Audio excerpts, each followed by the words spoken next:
Hello, everyone. Thank you so much for joining us today for our regular Thursday lecture. I hope that your day is going well. We are thrilled to have you with us this Thursday evening talking about how to create a winning portfolio for US universities. But before we get into the nitty-gritty, let me just briefly introduce myself. As some of you may already know, my name is Victoria and I'm the Outreach Coordinator for Education USA Ukraine. We're, of course, part of the global network of the US Department of State, committed to promoting diversity in the US higher education system and building bridges of knowledge across borders. As the official source on US higher education, we offer accurate, comprehensive, and unbiased information about opportunities to study at accredited colleges and universities in the United States. We, of course, understand that the process of applying to the US is quite different from that in Ukraine.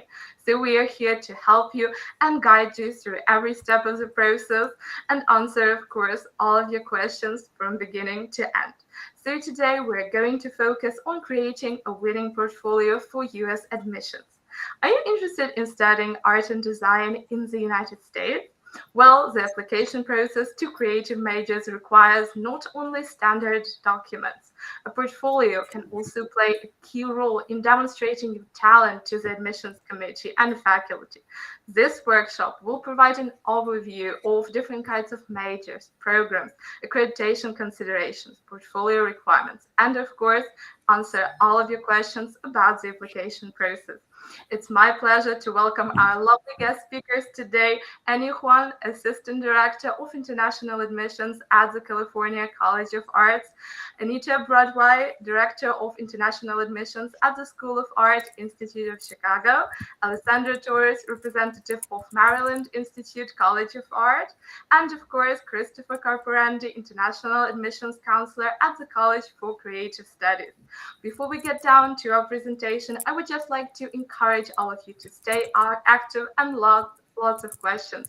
We would love to hear from you, and I'll, of course, be chatting with you in the chat section. So please, Annie, would you like to get started? The floor is yours. Take it away. All right. Thank you so much, Victoria, for having us. So hi, everyone. My name is Annie. And thank you so much for joining us today to talk about creating a dynamic art portfolio. We hope that by the end of the presentation, you'll have a better understanding as to what art schools want when it comes to your portfolio. We call ourselves the Art Pod, and we represent 4 of the United States' top art and design schools. So we have the Maryland Institute College of Art, or MICA. We have California College of the Arts, or CCA, College for Creative Studies, or CCS, and the School of the Art Institute of Chicago, SAIC. Sorry. So we're going to start off with some introductions. So next slide. Okay, so please scan the QR code here or take down our email addresses if you'd like to reach out to each of the schools individually. So I know that we already introduced ourselves briefly, but we're going to go through it again. So again, I am the Assistant Director of International Admissions at California College of the Arts. I'm going to move on to Chris. Hi, I am Chris Corporandi. I am the International Admissions Counselor for undergraduates and transfer students at College for Creative Studies in Detroit. I am also an adjunct teacher here, teaching acting for film and animation and a few other courses. Micah. I'll go ahead. My name is Alessandra Torres. Thank you for having us. And I'm an International Admission Counselor at MICA. I've also taught in MICA's sculpture department. And then I'm also a MICA alum. So I'm happy to be with you today. And I'll turn it over to Anita. Hi, everyone. Really glad that we're all together here today. So my name is Anita Bardwaj, and I am the Director of International Admissions at the School of the Art Institute of Chicago, also known as SAIC. I am an SAIC alum and have been also in the Careers and Professional Experience Department at the university as well. So happy to talk to you or chat with you about careers in the arts along with portfolio. portfolio development. Thanks. Amazing. Okay, so we'll provide this information again at the end of the presentation. So we'd like to tell you a little bit about AICAD. So next slide. Okay. AICAD, or the Association of Independent Colleges of Art and Design, is a non-profit consortium of the 36 leading art and design schools in the US and Canada. Founded in 1991, AICAD's mission is to help strengthen its member colleges individually and collectively. The aim is to inform the public about these colleges and the value of studying an art and design degree. Being recognized by AICAD is a distinction that speaks to a degree of rigor and a fulfillment of the highest industry standards. AICAD schools each represent their own unique approaches to training, but when it comes to seeking out variety, you may want to think twice about attending a non-AICAD school. So that's usually our suggestion to students looking at art and design schools, is to really look at the members of AICAD, as it's all been approved, it's all been accredited to a certain curriculum, a certain standard. AICAD also has really good resources for students. So next slide. It offers a portfolio review portal, so students are able to upload their work onto SlideRoom, and each of the schools will be able to give some informal feedback regarding the students' work. So it's not a formal application, it's just an opportunity for you to get some feedback from the colleges that you're interested in. This portal is open to all students from grade 9 to grade 12. It's also open to some college students as well if you're interested in transferring. So we really encourage you to take advantage of these resources. I'm going to now start with introductions on each of our schools. So I'm going to begin with CCA. So we were founded in 1907 in the San Francisco Bay Area. The college's creative culture is built around the ideals of interdisciplinary collaboration, sustainability, community engagement, and social equity. We offer 22 undergraduate programs, including a new major in game arts. And one of our most popular programs is animation. You can also see the STEM designated programs listed with an asterisk. So these programs give students an additional 2 years on your student visa for OPT training. So this allows students to gain more work experience within your field after graduating. So if you do a STEM degree, you'll have a total number of 3 years to work in the US. We have roughly 1,600 students in total, small class sizes of about 13 on average, and an 8-to-1 student to faculty ratio. This allows students to build up more of a mentorship relationship with their faculty. So you're not going to be sitting at the back of some large lecture hall or seminar room. It's very hands-on. The majority of our faculty are working professionals with ties to the various industries. So this helps students when it comes to securing internships, as well as getting an insight into your professional lives after graduating. Being in San Francisco, it gives students the chance to engage with a vibrant creative community. 85% of CCA students intern with Bay Area-based companies like Adobe, who happen to have an office next door to us. There's also Levi's, IDEO, Meta, and Google. We are also a residential campus, so all first-year students are required to live on campus for the first 2 years. One of the options is Founders Hall. It's right next door to the main campus building. It was built in 2020, so still fairly new, and it houses about 500 students. One of the key things that CCA focuses on is having an interdisciplinary curriculum. This means that students are encouraged to take classes that cross over to other programs. So you're not confined to one perspective or one way of making. For example, as an illustration major, you can still take the character design classes for animation. They're very popular. Lastly, CCA is rated #1 for return on investment by PayScale. This means that the money that you put into your education will come back to you in the form of your salary once you graduate. So we're going to move on to CCS. All right, so the College for Creative Studies is a 4-year not-for-profit offering both bachelor's and master's degrees. CCS was founded over 100 years ago during the arts and crafts movement, and we have about 1,400 students with a 10-to-1 student-to-faculty ratio, and we have also been named a best value school by both PayScale and Money Magazine. CCS is proud to be located in the great city of Detroit, Michigan, and that is in the Midwest of the United States. Detroit has a really rich history with art and innovation. One quote that one of the pioneers of electronic music, Kevin Saunderson, says is, "Detroit is the future of everything." It also has the #1 concentration of design occupations, this area of the country. And Detroit was also named the first and currently is the only UNESCO City of Design in the United States. And cities with that designation are all committed to using design as a tool for economic development. And that's something that you'll experience throughout our curriculum as well, that community-based thinking.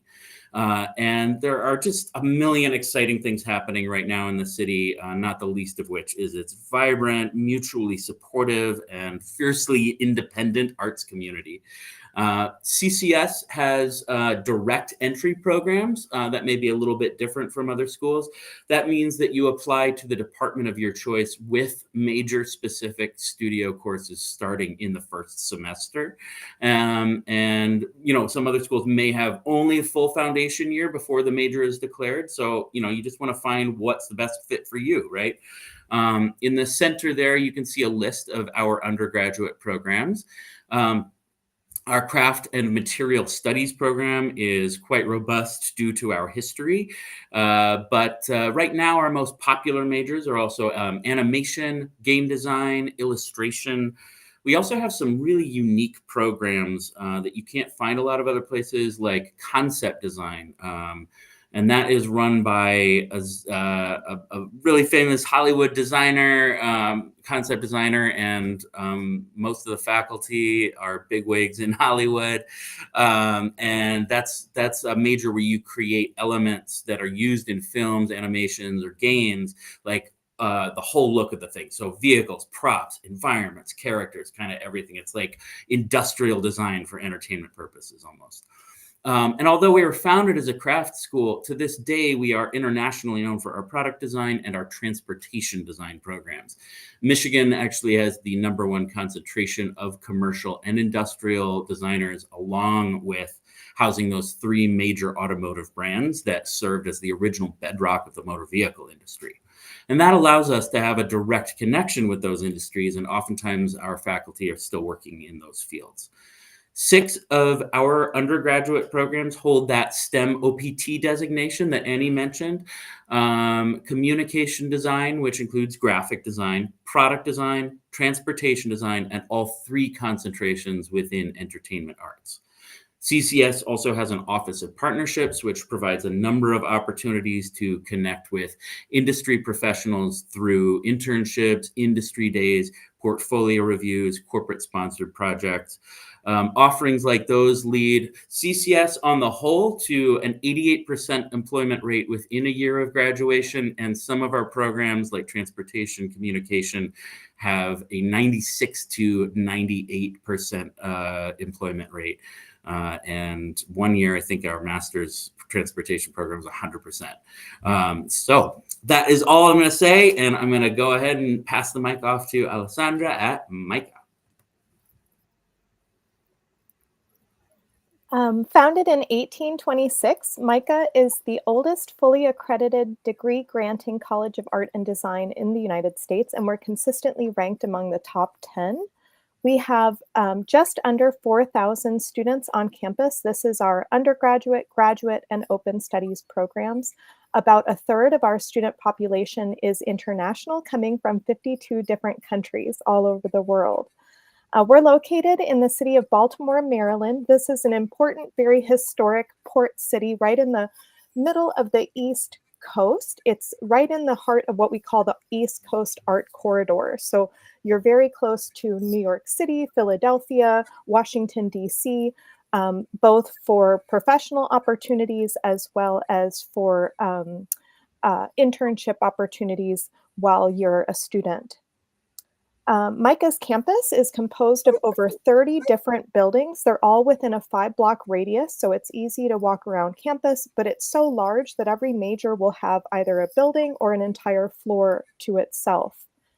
We also have 3 residence halls, so we guarantee housing to all incoming students, and you do live in MICA's housing for your first 2 years, and then you can choose to move off campus or remain in MICA's housing for all 4. A MICA education is integrative, customizable, entrepreneurial, and purpose-driven. You can fully customize our 29 majors and minors to allow you to study everything that you're interested in exploring. And this begins with a first-year experience, which is a customizable first year. You're guaranteed whatever major you want, and we offer programs from graphic design to general fine arts, illustration, architectural design, ecosystem sustainability and justice, and we just introduced a new minor in global and intercultural exchange. MICA's graphic design and animation majors are both STEM designated programs, so that they would allow you that OPT extension post-graduation if you like. You can also major in MICA's liberal arts programs, or you can do a minor in the liberal arts as well. MICA students are also able to take classes at any of the other 13 universities and colleges that are located in Baltimore, and this is free. This is through the Baltimore Student Exchange Program. MICA is a leading contributor to the global creative economy. We have alumni that are working at internationally recognized companies like Apple, Google, Nike, Adobe, Disney, Facebook, even the United Nations, so everywhere. MICA has also consistently been a top producer of Fulbright scholars, and our alum have frequently been featured on the Forbes 30 Under 30 list. A recent survey of our graduating class showed that 95% of the students were either employed in a creative industry or had gone on to graduate school just 9 months after earning their MICA degree. So this is really showing that MICA prepares you to be a successful alum. To support the entrepreneurial focus of our students and alum, professional and career development is built into every major. At least 70% of our students complete at least one internship in their time. And we've also introduced a new minor in creative entrepreneurship, which can be attached to any major. This culminates in MICA's annual Upstart Venture Capital Competition, where we award up to $100,000 US to 5 or 6 graduating alumni and graduating students to help finance their projects and start sustainable businesses. MICA understands the need for financial support. We offer generous 4-year scholarship opportunities for international students, as well as returning scholarships at the end of every year. And now I'm going to hand the microphone over to Anita at SAIC. Thank you so much, everyone. Thank you. Hi again. It's Anita here from the School of the Art Institute of Chicago, also known as SAIC. So SAIC was founded in 1866, a long time ago. We are one of the most historically significant, fully accredited, private, nonprofit art and design schools in the U.S.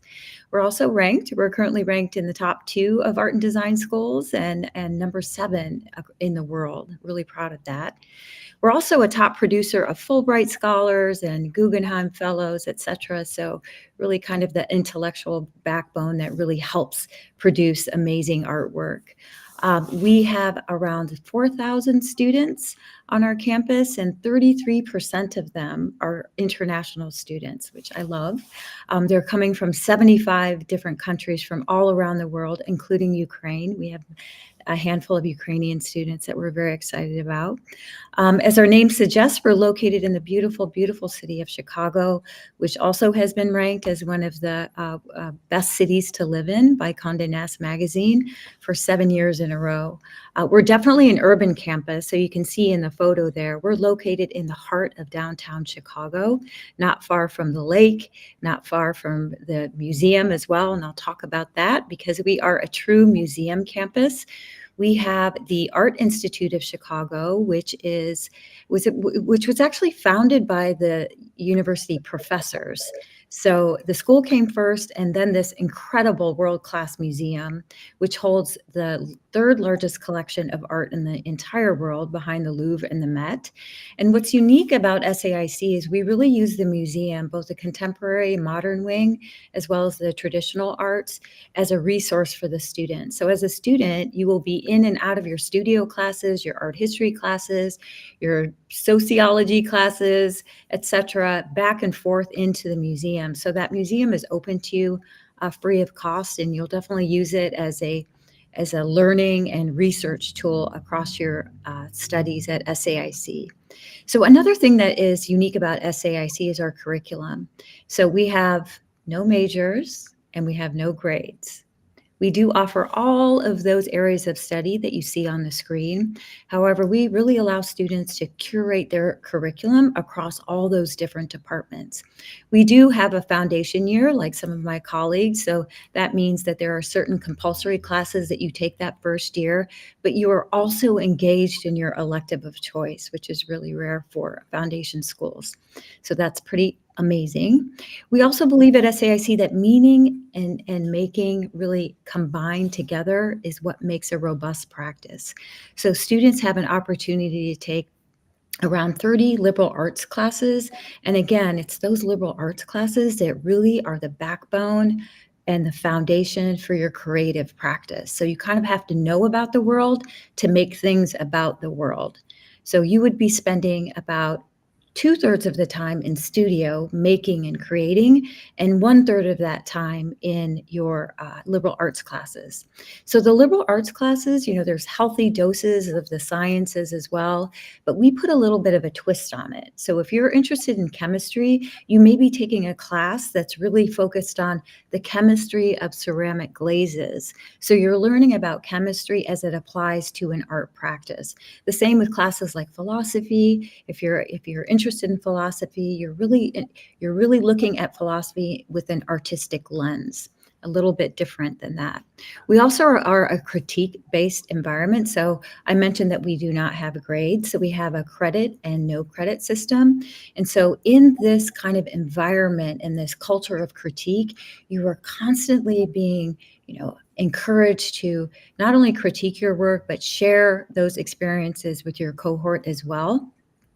And you learn kind of these incredible critical thinking skills as you're developing your practice.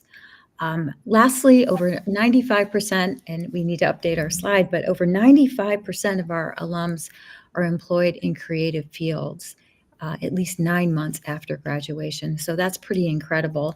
And that's really a testament to our careers department, not just because I was in the careers department, but because we have an amazing internship program. We have one of the largest internship programs out of all of the art schools, and students are allowed to take an internship after their first year of study. So that means the summer after, you can be engaged in internships, and those can be in person, virtual, all over the world. And we have a department and actually a platform and an app that helps you secure those internships. So that was a lot about SAIC. I guess we'll move on to Portfolio.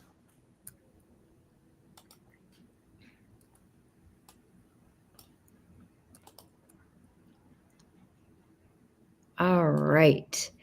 So we're here to talk about Portfolio. So what exactly is a portfolio, right?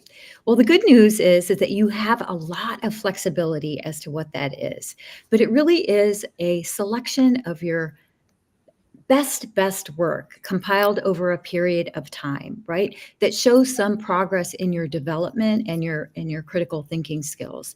It demonstrates your creativity, your personality, your ability, and your commitment to your art practice. And it really helps us on the university side to kind of understand, your critical thinking skills and evaluate your potential and your kind of ability to thrive in our various cultures. So the good news is that you can use work in your portfolio created in your school classes, absolutely fine, or in pre-college programs if you've attended those, or anything that you've done outside of work. And I think my colleagues can attest that we know the work that you've done outside of school that's in your portfolio, because oftentimes that's what you're most passionate about, and that's where you really shine in terms of your skills. So it's important to understand that the portfolio itself is one of the most important parts of your art school application. So just keep that in mind. Next slide. Okay, so what does it represent? Again, your portfolio should absolutely represent your best work. It should give us some sort of insight about what motivates you. And overall, it should represent you. We really want to know you as an artist. We are all artists here, and we want to connect with you to see kind of what you're thinking about, what inspires you, what's on your mind, what are the things that you're thinking about, and how you go about communicating those ideas. So oftentimes, it's not about how well you create something, but it's about what you choose to create about that really is what we're interested in learning about. So next slide. Ooh, this is me again. So how many pieces or projects should I include? Well, the good news here is that, and the important news is that every single university here, we have a little bit of different, am I on the right slide here? I'm going to make sure. Okay. I'm going to back. It's okay. Next. Yeah. I was skipping ahead. Okay, so a variety of approaches. So there's no single right way to kind of put together a portfolio. And that's really good news because it gives you a lot of freedom. It gives you kind of the flexibility. We often do see work in a series. So that's perhaps you've taken one idea and concept and you've kind of taken it across multiple mediums. We do see portfolios that have one hyper focus. So you may be an illustrator, you may be a digital illustrator, you may be a painter. And if you're a painter, maybe your entire portfolio is all paintings. Totally fine. We love to see experimental work. My colleagues know that's my favorite. That's kind of you really investigating new materials, perhaps putting materials together in a way that is different and unique. Maybe it's metal and soft sculpture and painting and maybe even some video projected over top of that. So all of those things coming together. Amazing. Concept driven. So perhaps you're exploring some topic around your cultural identity or you as a human and how you move through this universe, and you're communicating that through text and design and color, etc. And then we do see a healthy dose of observation and content. So that's you making observations about the world around you. Again, all of these things through your lens. And then we do see a breadth portfolio, which is kind of a basic fundamental representation of your mastery of skills across multiple media.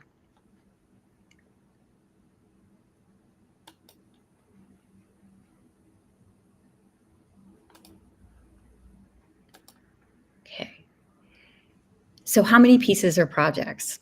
Well, again, each school has their own specific number of pieces. So it's very, very important that you check out the university's website to make sure that you're following kind of the protocol for each university.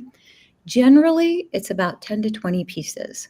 And that may sound like a little, that may sound a lot, but we're all here to help you get there. So encourage you again to reach out to us. A couple things to consider though, a hefty dose of those wow pieces, right?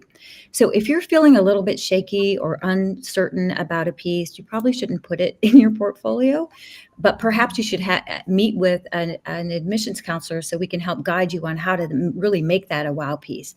But make sure that it's your absolute best work. Consider including pieces that represent kind of your core skills.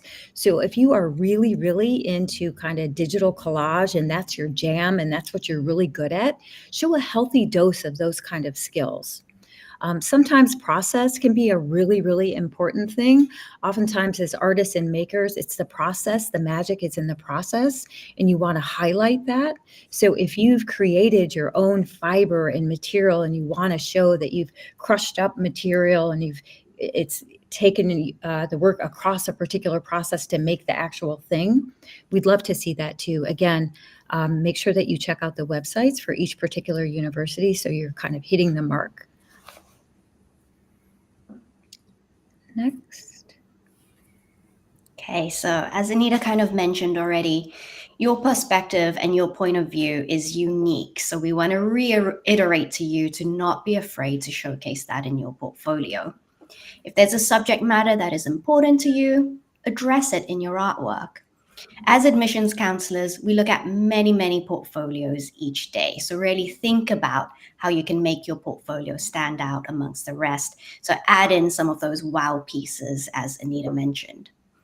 We want to get to know you through your work. So when we look at your portfolio, we want to get an idea of who you are as an artist, but also who you are outside of your artwork as well. So getting an insight into your personality.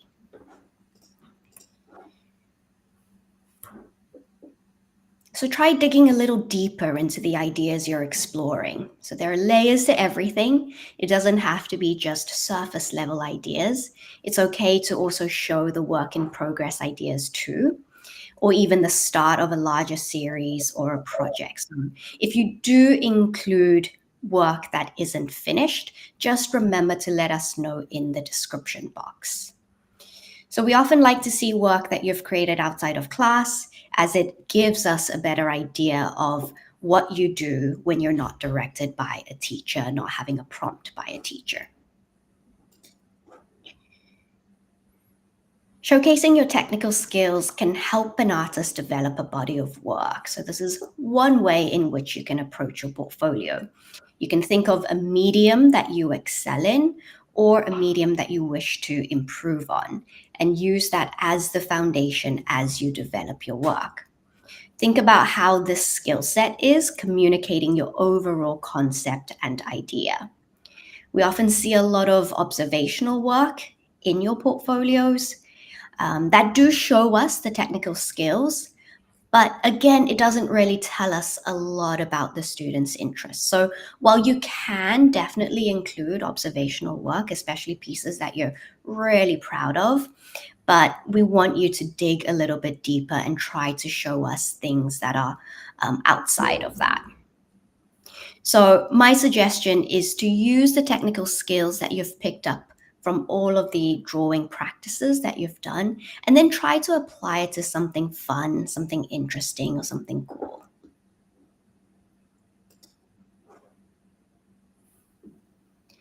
So we want to see the journey from start to finish. Providing any additional information to us, it gives us an insight into your thought process.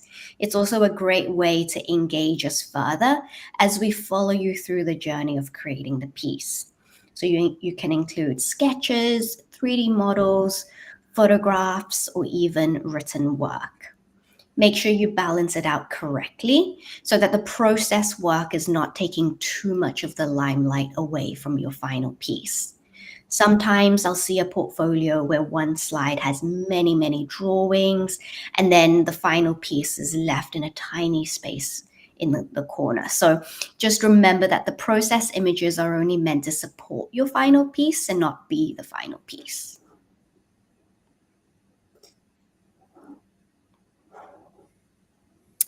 After you've compiled your collection of amazing artwork, You'll need to document them in order to share them with us, the admission counselors, and put them in your portfolio. Documenting your work in the most professional way possible will really benefit you when it comes to submitting it for admission and scholarship consideration. And this is a process that you can start now. You could get in the habit of documenting a work as soon as you complete it. That way it's not left at the end and you have to document everything you've ever made, because it does take a lot of time.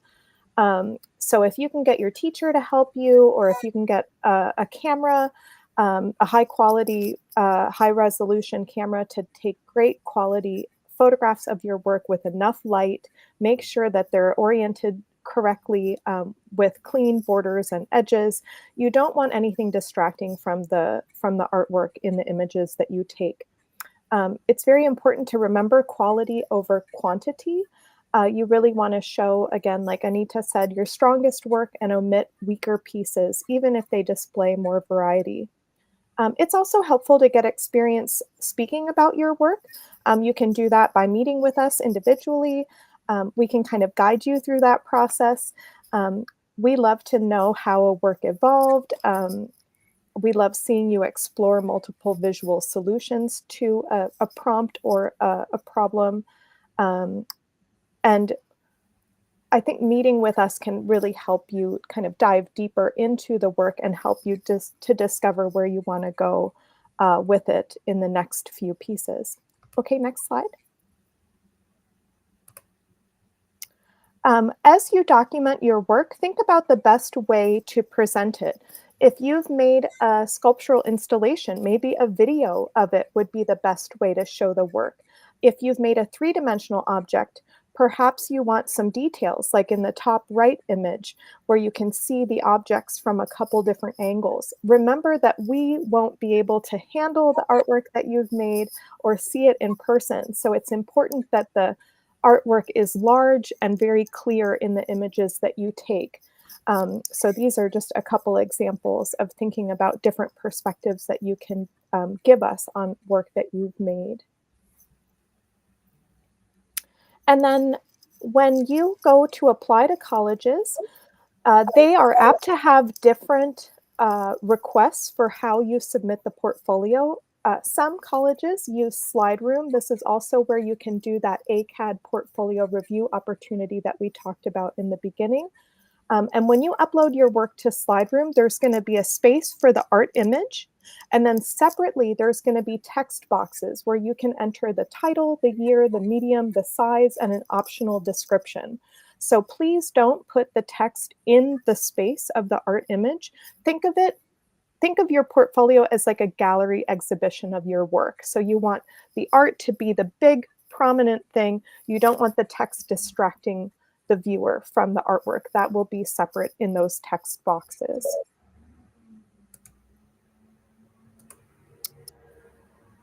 And then also be mindful of how many images you put in one slide. You don't want to crowd your finished piece, as Annie was saying. We're going to be looking at your work on a computer screen. We can zoom in to a certain extent, but please try to limit the amount of images per slide to 1 to 3. You don't need to put it in an exciting presentation. We recommend not using any backgrounds or borders, just having the art really stand alone. That will make your work look stronger and really enable us to see it clearly. Okay, so remember to experiment. We know you'll make Anita happy, right? If you experiment. And just in general, I mean, I think that is a great philosophy in general. Is just make sure that you go through this whole process and really explore, experiment, see what works for you. Because that's how you're going to find out what materials, you enjoy working with, or what processes you're interested in, and how that can aid in the development of your style, what kind of voice you really want to show within your portfolio.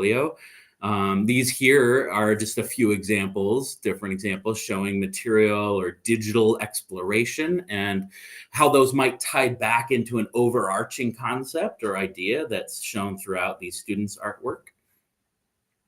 And we can go to the next slide as well. Don't be afraid to have fun. You should have lots and lots of fun when developing your portfolio and when making your work in general. It's about showcasing you as an artist, your original ideas, what you are interested in, not what you think we want to see. Sometimes those gifts that you make and send to your friends or other items that you don't use for assignments, those might be your strongest works of art. We touched on that a little bit earlier, but it's just worth remembering because those are unfiltered. They really show us how you're thinking when you're not prompted by an assignment.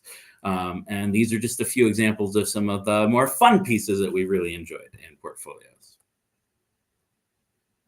Okay, now we do want to talk about some of the main things to avoid when developing a portfolio. So if you are creating artwork that is manga or anime inspired or is fan art of existing characters or celebrities, we really encourage you not include those in your portfolio when applying for an art school.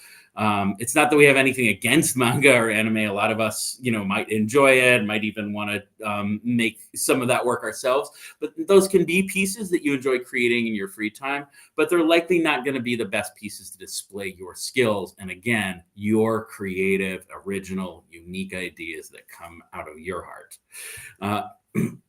Now, if you enjoy doodling or sketching out ideas when you're in class or at home or just out and about in the world, always just try and carry around a small sketchbook with you so that it's on clean paper and that it clearly showcases what you've created rather than getting lost on lined paper. I don't know if you can see over there on the left, there's that piece on lined paper, and anything that distracts from the work itself is gonna take away from what we're looking at, right? You want to show off your work. Now, sometimes you want to highlight a portfolio piece that you may only have access to via a social media account, right? And if that's the only option, that's fine, but just please be sure to always crop it so that the art is the only image we see again, right? You see in the top there, so that it looks at least like it's uploaded directly from the original file. We're happy to see that this individual's friends liked and commented on the image on that slide, but it pulls our attention again away from the artwork. And lastly, when documenting your work through photographing it, try to do it from that 90-degree angle. You can see on that slide, there's an individual here in the lower left who photographed 2 paintings in one scene on a table with lots of distracting elements. And then they used a photo filter.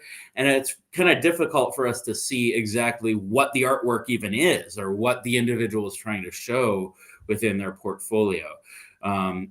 So we just want to make sure that it's clear without any distractions. We don't even want to see the pencils or the materials you use necessarily, unless that's part of the piece, that's part of the work, right? We just want to focus on the artwork itself. So these are a few examples of possible ways of putting together certain types of portfolios. I really want to reiterate here though, right? So this is animation, game design, illustration. For us, and I think this is true based on, how we all talked about how we are flexible and, SAIC doesn't have majors and we like to have a lot of crossover. I do want to reiterate that if you're applying for animation for CCS, for example, yeah, we want to see your drawing skills, of course, but it doesn't mean it has to all be animation or illustration related. If you do a sculpture, right, we are totally happy to see that if you did it because it's something that you cared about and were passionate about and weren't just showing us for the sake of variety. So we can do the next one. Here's a possible architecture portfolio. I imagine, Annie, you can speak to this, especially with the architecture program at CCA. I think these are good things to show, but I don't know what kind of flexibility you have in what you're looking at in those portfolios, for instance, or others who have architecture. Yeah, definitely what you mentioned earlier, Chris. So we don't have program-specific requirements. So these are just ideas for students because often they'll say, hey, I'm interested in architecture. what should I do for my portfolio? So you can definitely include some of the design models that you've done, some of the floor plans, some of the observational drawings of architecture designs. You can definitely include it, but just remember that it's not a must. So we understand that a lot of high school students may not necessarily have taken architecture classes or animation classes. So that's why I think for all of the schools here today, we all have very open portfolio requirements. Right.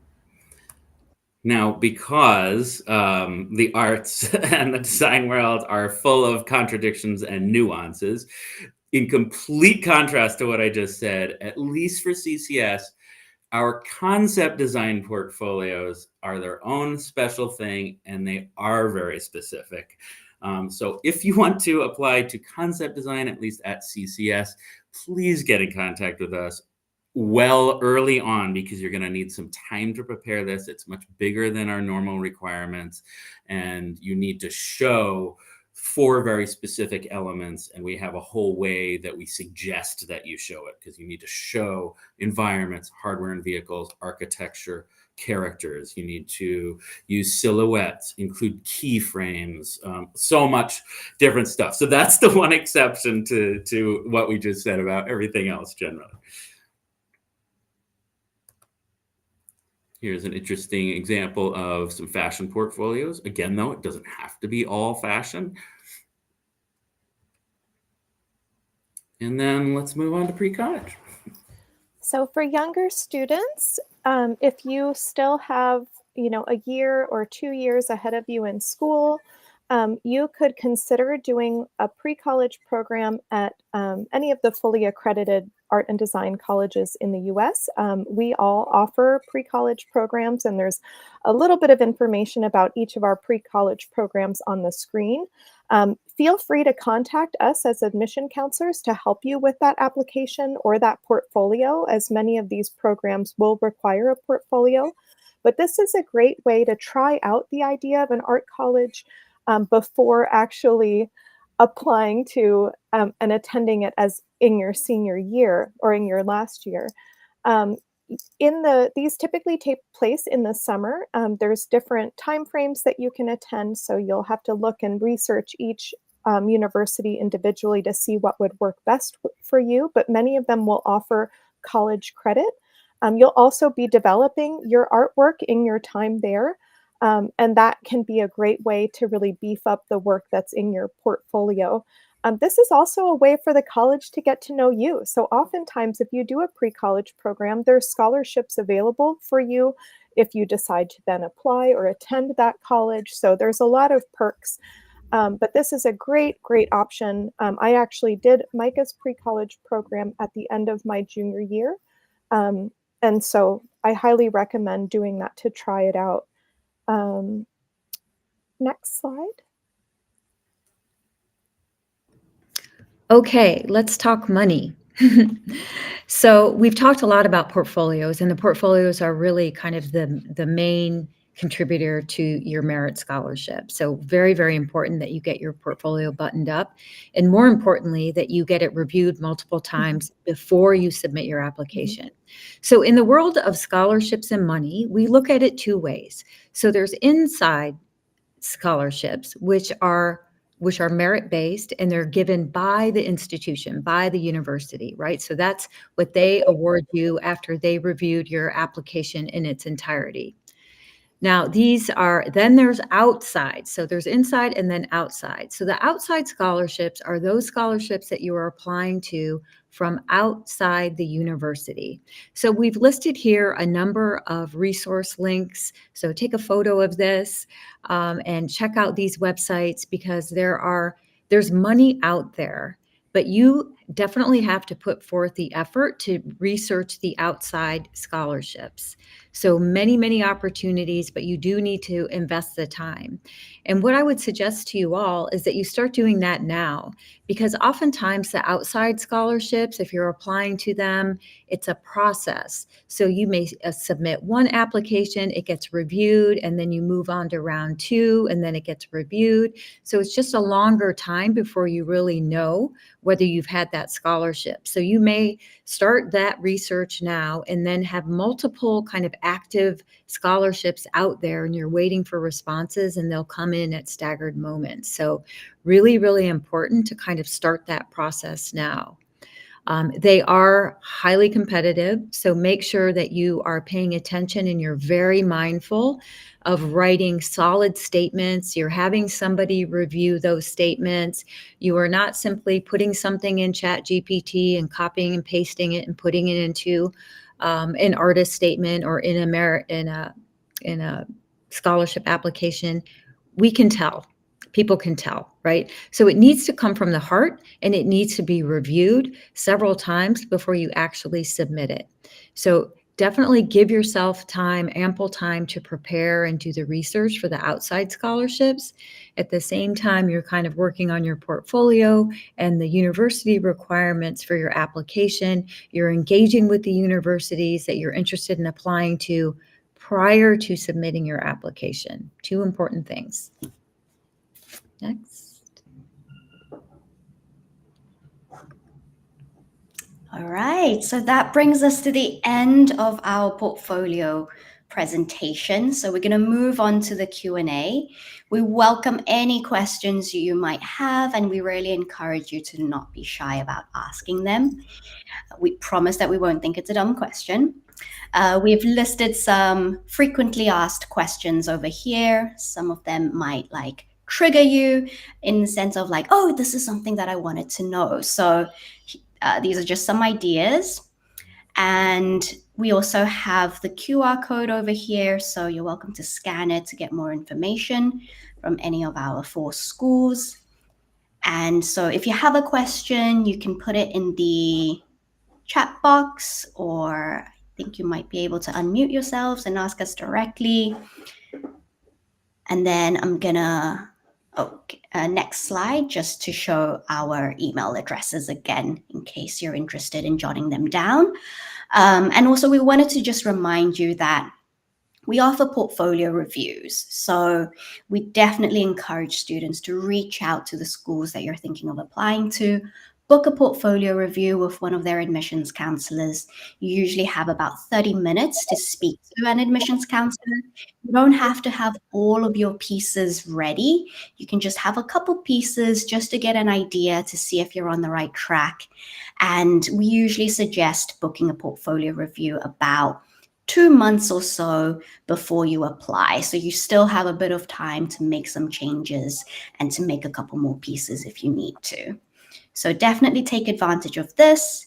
And also there are National Portfolio Days as well. So if you go onto the National Portfolio Day website, you can see which cities and what dates they're hosting the events at. So National Portfolio Days, you get to go in person to specific schools, and a lot of other art schools are invited to these events, so you get to meet a lot of different art schools and then show them your work in person. So there's a lot of resources for students when it comes to your portfolio, and we really encourage you to take advantage of them.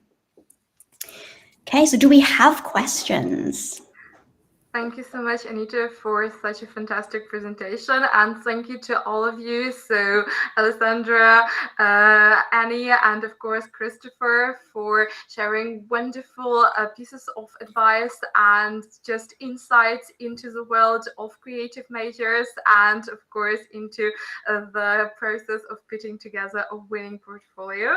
So I would just like to reiterate Annie's call for questions.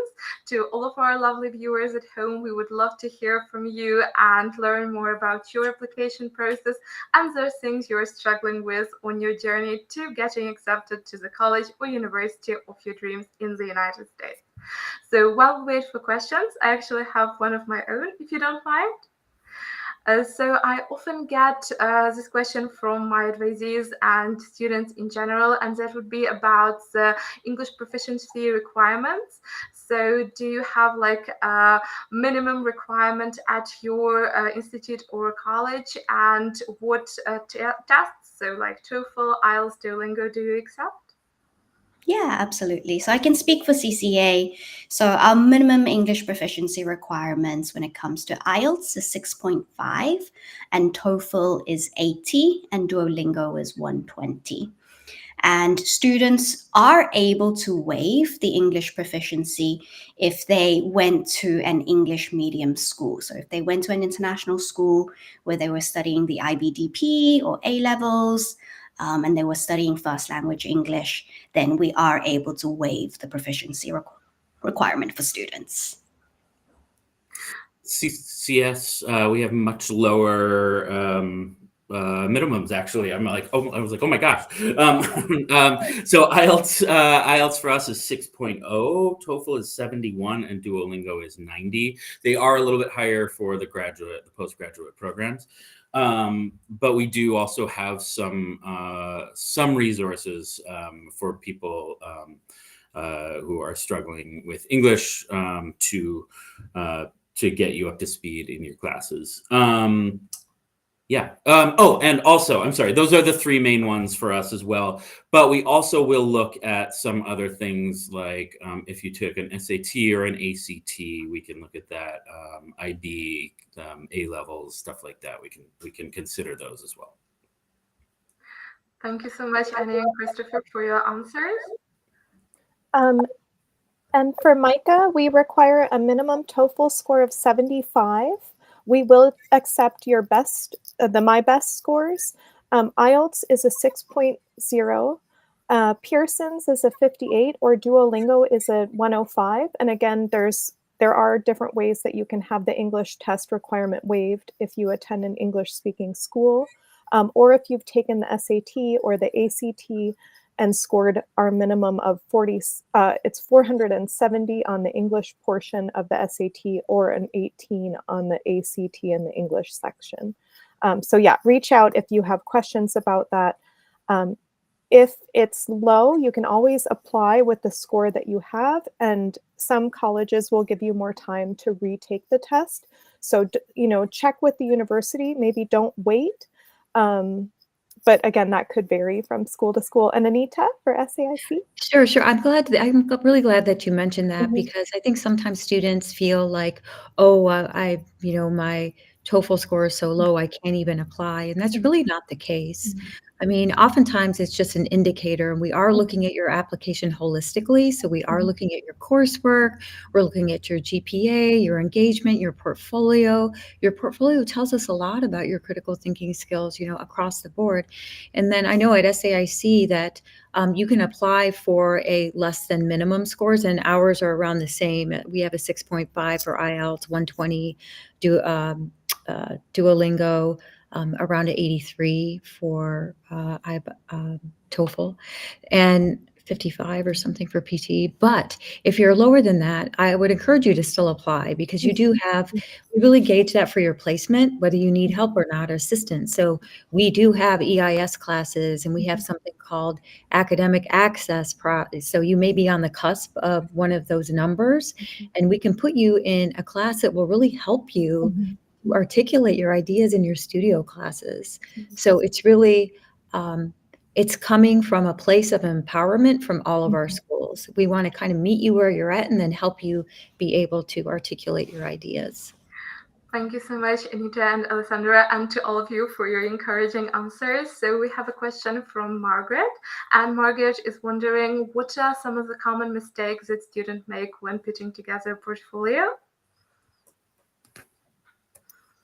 I'd like to jump in. I think my answer is kind of surprising. I will find that students will oftentimes over-edit their work.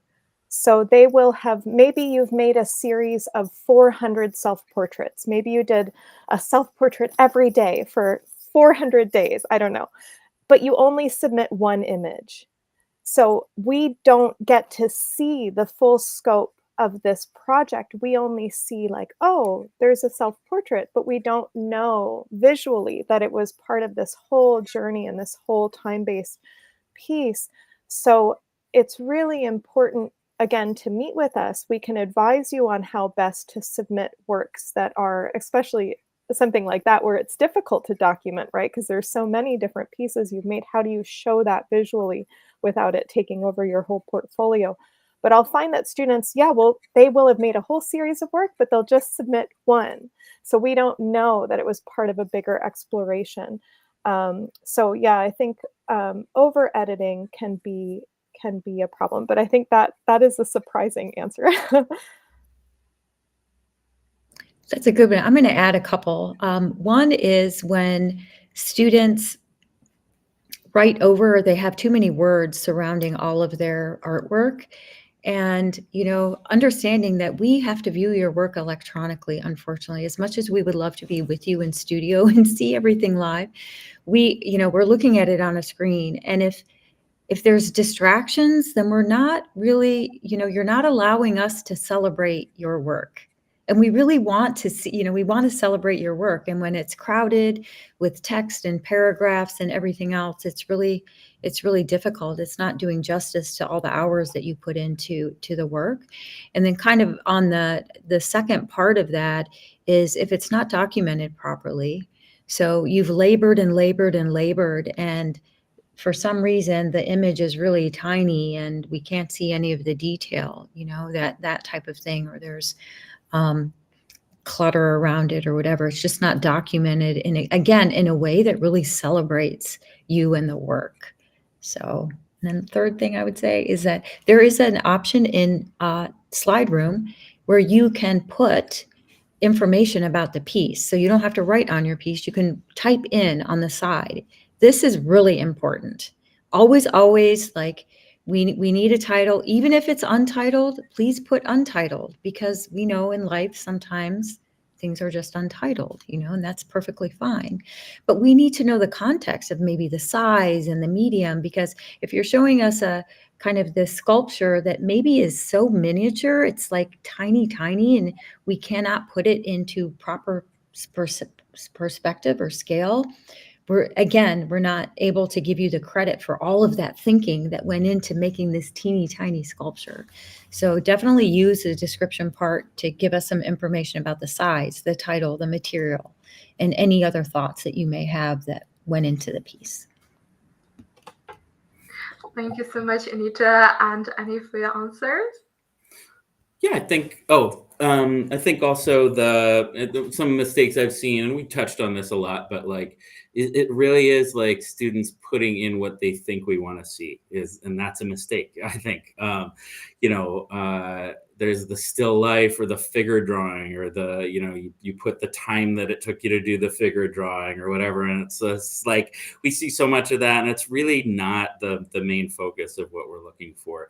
Like if you think about, if I see a still life that has a vase and a piece of fruit, and then I see a still life that has a detergent bottle, and this is a real example, a detergent bottle and a spoon leaning on like a racquetball, like that, I mean, that's so much more exciting to me, so you just want to think about like, what is the thing, because not just because it was, out of the box, that's part of it, but because, that person is like, there's something personal about all of that stuff, right?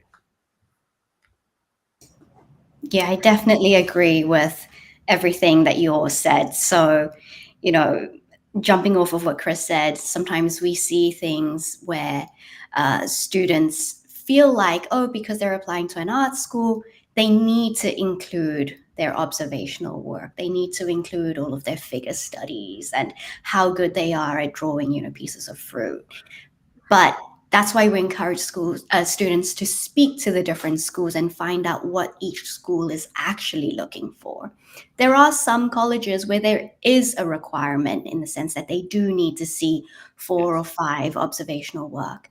But for CCA, at least, we don't need to see that. So we much prefer seeing work that reflects the students, whether it's their cultural identity or any personal experiences that they've had in life. That's a lot more interesting to us. And just jumping over what Anita said about the description box, that's a common mistake. Sometimes students don't put anything in the description box and they just leave it empty, and they expect us to just come to our own interpretations of where their ideas came from. So that's, I would say, definitely use all of the boxes on Slidroom and just give us context. Tell us about where you got this idea from, what influenced it, or what were you feeling when you were making this piece? So it just adds a bit more of sort of another dimension to the piece as we're looking at your work.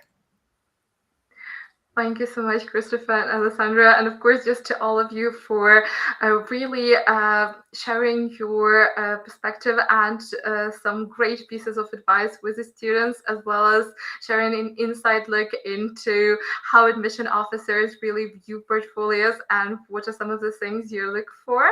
So I guess a final question on my part would be a rather general one, and that would be, what are some of the things you're looking for in an ideal student, or a student that really aligns with the values and goals of your institution?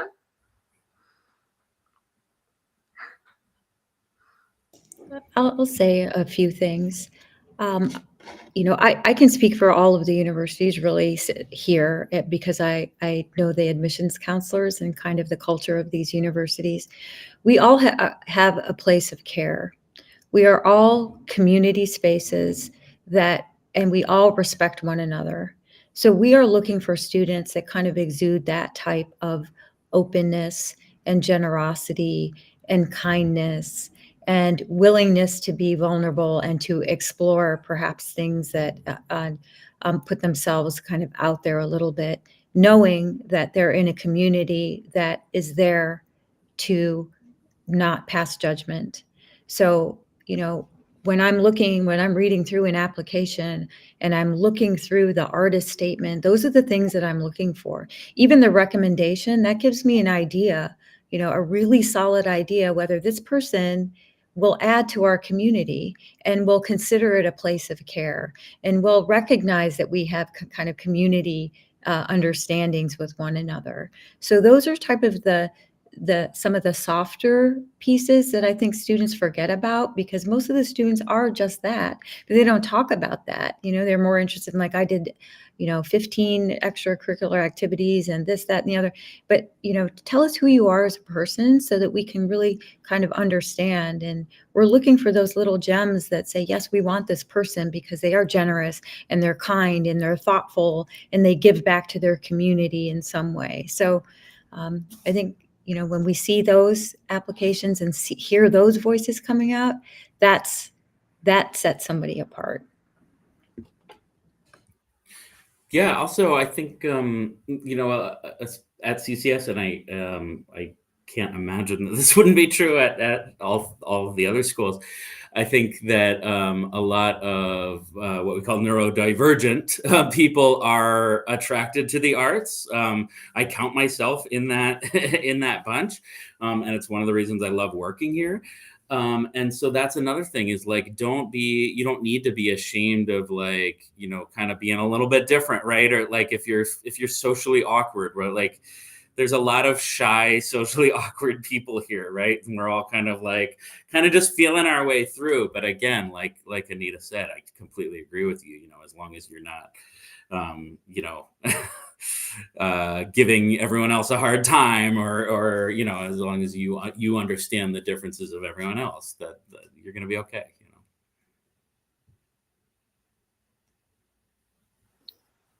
I think something else that I'd like to add is that the admission counselors that are all here today, and admission counselors at art colleges, really aren't gatekeepers. We instead want to help.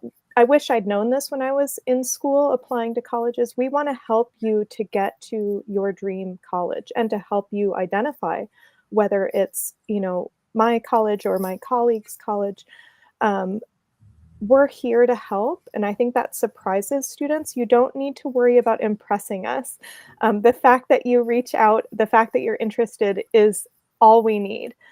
We can lead the conversation. We know that you're shy. We know that you're nervous about this, but we want to support you and help you to curate that portfolio, to help answer your questions about the application. So we're a resource that you can use. It's free to work with us. It's also free to work with Education USA. That's a great resource for you. If you're looking at art and design colleges in the US, they can help connect you with us. But please know that we're here to help. I think that's something that I really wish I had known. We want to get to know you and help you make our school a reality. Thank you so much to all of you for your words of inspiration, for sharing some great pieces of advice with the students, and just for providing today's session as a fantastic resource for students to look back on and review all of the fantastic materials and resources you have provided.